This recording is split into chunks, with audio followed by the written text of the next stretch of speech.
নমস্কার। আজ দেখাবো আপনাদের মাছের লেজের মাখা। এই মাছটা আমরা পটল মাছ বলেই চিনি। আপনারা কী নামে চেনেন জানাবেন। প্রথমে মাছটাকে আমি ভালো করে লাল লাল করে ভেজে নিচ্ছি। মাছটা খেতে খুব টেস্টি হয়। আমাদের বাড়িতে সবাই এই মাছটা খুব পছন্দ করে।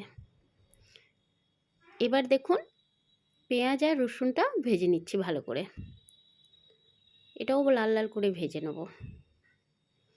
এতে লঙ্কাও পড়বে, ভাজা লঙ্কা দেওয়া হবে। আমার ভাজা লঙ্কাটা বাড়িতে সব সময় করা থাকে।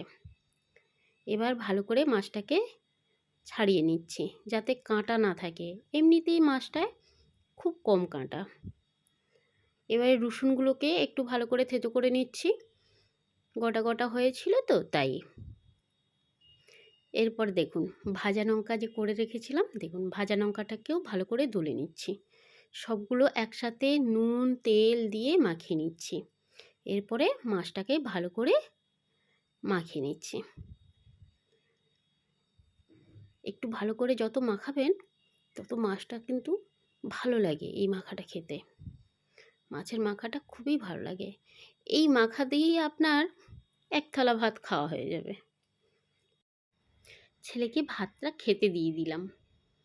ও বলছে, মা, অন্যান্য দিনের চেয়ে আজকের মাছের মাখাটা খুবই ভালো লেগেছে।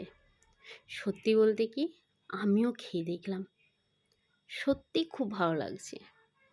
এই রসুনটা মাছের মাখাতে দিলে মাছের মাখাটা আলাদা একটা টেস্ট লাগে। আমার ভিডিওটা এখানেই শেষ করছি।